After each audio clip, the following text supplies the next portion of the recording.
Hello everyone, welcome back to management Mantra. तो जैसा आप जानते हैं कि अभी आप लोगों का एग्जाम जो है वो दोबारा से होना है एनडीए यूजीसी नेट का।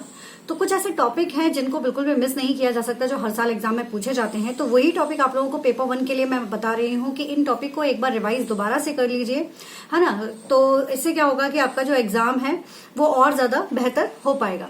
तो हम क्योंकि अब रिवीजन तो हमें करना ही पड़ेगा, हमारे पास कोई ऑप्शन नहीं है, हम फ्री होकर नहीं बैठ सकते क्योंकि एग्जाम दोबारा होना है, ये तो कंफर्म है। तो क्यों ना अपनी तैयारी को ही आगे बढ़ाया जाए। तो वो टॉपिक जो है वो मैं आप लोगों को बताती जा रही हूँ, थोड़ा सा इनको नोट डाउन करके इनकी प्रिपरेशन आपकी कैसी है उसको देख लीजिए और साथ ही साथ ना इसको प्रिपेयर भी करते जाइए। ठीक है, तो जैसे कि हर साल जो एग्जाम्स में टॉपिक रिपीट होते हैं उसमें पहला अगर मैं रिसर्च की बात करूं तो टाइप्स ऑफ रिसर्च एक ऐसा टॉपिक है वो ज्यादातर आप लोगों से पूछा ही जाता है। ठीक है, टाइप्स ऑफ रिसर्च हो गया आपका। इसके अलावा वैलिडिटी और रिलायबिलिटी वाला जो टॉपिक है वो हो गया आपका। सैम्पलिंग हो गया, रिसर्च एथिक्स हो गया। ये ऐसे टॉपिक है जो हर साल एग्जाम में पूछे ही जाते हैं किसी न किसी फॉर्म में।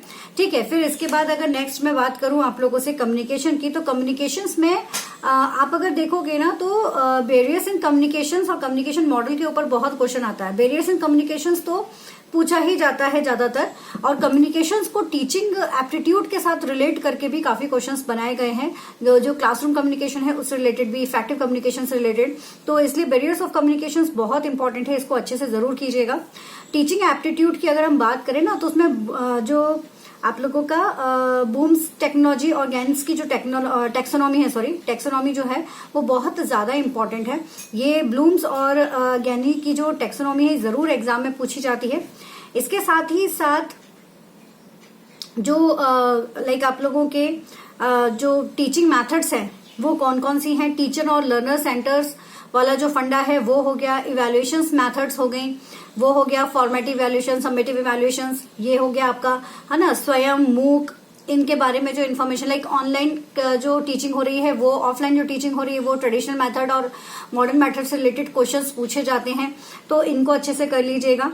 आईसीटी में आईसीटी के फुल फॉर्म से रिलेटेड क्वेश्चन जरूर पूछे जाते हैं। कुछ और पूछा जाए या नहीं जाए, फुल फॉर्म से रिलेटेड क्वेश्चन जरूर पूछे जाते हैं, तो उसको अच्छे से कर लीजिए। उसकी वीडियोस भी अवेलेबल है चैनल पर, है ना। इसके अलावा अगर मैं पीपल एंड डेवलपमेंट की बात करूं तो पीपल एंड डेवलपमेंट में आपने देखा होगा जितने भी प्रोटोकॉल्स हैं पीपल एंड डेवलपमेंट्स के, पीपल एंड इन्वायरमेंट के, तो वो जरूर पूछे जाते हैं। ठीक है ना। तो पीपल एंड इन्वायरमेंट्स में जो प्रोटोकॉल्स हैं उनको अच्छे से कर लीजिए, है ना। जैसे आपका रियो समिट हो गया आपका, है ना, तो वो हो गया आपका। तो इस तरह के जितने भी टॉपिक हैं उनको अच्छे से कर लीजिए। पॉल्यूशन कन्वेंशन जितने भी हैं वो तो है ही हैं। इसके अलावा पॉल्यूशन हो गया, पॉल्यूशन के इम्पैक्ट क्या होते हैं, उनसे क्या क्या डिसीज हो सकती है, वो डिसीज कौन सी है। तो इससे रिलेटेड भी कुछ मैंने वीडियोस बनाए हुए थे जिनमें ना आपको डिसीज क्या कौन सी है और किससे कौन सी डिसीज हो सकती है, वो एक अच्छा टॉपिक है जो ज्यादातर एग्जाम्स में पूछा भी गया है। ठीक है, वाटर जनरेटेड डिसीज हो गया आपका, इस तरह के क्वेश्चंस पूछे गए हैं। और एनर्जी से रिलेटेड क्वेश्चन पूछे जाते हैं, जैसे कि आपका नॉन कन्वेंशनल एनर्जी या फिर ये non renewable energy, renewable and non renewable energy से रिलेटेड क्वेश्चन पूछे जाते हैं। और एक जो सबसे ज्यादा पूछा जाता है, ऑल्दो वो आपके प्रोटोकॉल्स में इंक्लूड हो चुका है, जैसे एमडीजी और एसडीजी, इससे रिलेटेड क्वेश्चन जरूर पूछे जाते हैं। इसके अलावा एवरेज, मैथमेटिक्स में एवरेज के क्वेश्चंस पूछे जाते हैं। रीजनिंग इंपॉर्टेंट है ही है, तो रीजनिंग तो आप लोग कर भी लेंगे ऐसा मुझे उम्मीद है। डीआई की प्रैक्टिस आप कर ही रहे होंगे, तो डीआई आप कर लेंगे उसको आराम से, उसके लिए भी एवरेज इंपॉर्टेंट है ना। उस तरह के क्वेश्चन पूछे जाते हैं। इसके अलावा अगर मैं हायर एजुकेशन की बात करूं तो जितनी भी यूनिवर्सिटीज है, एशियन यूनिवर्सिटीज हो गई, उनके नाम अच्छे से तैयार कर लीजिए, वो इम्पोर्टेंट है ना। साथ ही साथ अगर न्यू एजुकेशन पॉलिसी 2020 उससे रिलेटेड बहुत क्वेश्चंस आते हैं, अभी भी आ रहे हैं, तो उसको जरूर कर लीजिए।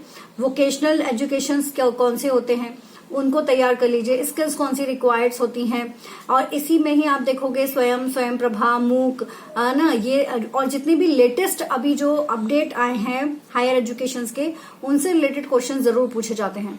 ठीक है, तो ये कुछ ऐसे टॉपिक हैं जो हर साल एग्जाम में पूछे जा रहे हैं, तो इनको अच्छे से तैयार कर लीजिए, ये बहुत इंपॉर्टेंट है। ठीक है, और बाकी आप लोग तैयारी कर ही चुके हैं, बट इसको अच्छे से तैयार कर लीजिए। पीवाईक्यू उसकी प्रैक्टिस रेगुलर बेसिस पर कीजिए। डेली के 40 क्वेश्चंस कोशिश कीजिए कि अटेम्प्ट कर सके, क्योंकि उससे आप लोगों का टाइम मैनेजमेंट और क्वेश्चन रीडिंग हैबिट और साथ ही साथ आपका कॉन्फिडेंस जो है वो इम्प्रूव होगा। Okay, all the best, take care, keep study hard with smart, take care.